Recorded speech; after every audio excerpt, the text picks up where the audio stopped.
بسم اللہ الرحمن الرحیم.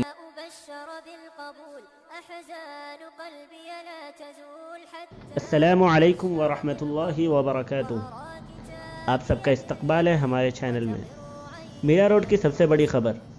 دارالعلوم عزیزیہ میرا روڈ کے بانی و محتمیم مولانا مظہر عالم قاسمی صاحب کا انتقال.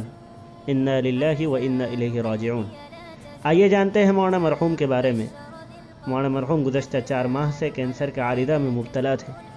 آپ کی نماز جنازہ 9:30 بجے شب دارالعلوم عزیزیہ میرا روڈ میں ان کے بڑے بھائی مفتی مظفر صاحب نے پڑھائی اور تدفین کا عمل ہزاروں سوگواروں کی موجودگی میں میرا روڈ کی قبرستان میں ہوا. مولانا کی ابتدائی تعلیم و تربیت آپ کے چچا مولانا عبدالعزیز بہاری علیہ رحمہ کی زیر نگرانی ان کے قائم کردہ ادارہ دارالعلوم امدادیہ ممبئی میں ہوئی. امدادیہ کی تعلیم مکمل ہونے کے بعد تکمیل کے لیے ازہر ہند دارالعلوم دیوبند تشریف لے گئے اور وہاں سے فراغت حاصل کی.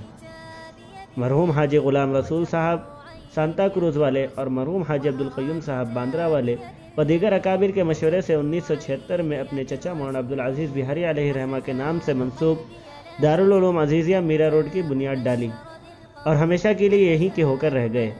آپ کا آبائی وطن سیتا مڑھی بہار تھا. مولانا مرحوم ممبئی عظمیٰ سے اٹھنے والی ہر تحریک اور دینی کاموں میں پیش رہتے تھے. آپ نے پوری زندگی اسلام کی نشر و اشاعت میں لگا دی. دارالعلوم عزیزیہ آپ کی عظیم یادگاروں میں سے ایک ہے جہاں سے ہزاروں طلبہ فیضیاب ہوئے اور ہوتے رہیں گے انشاءاللہ.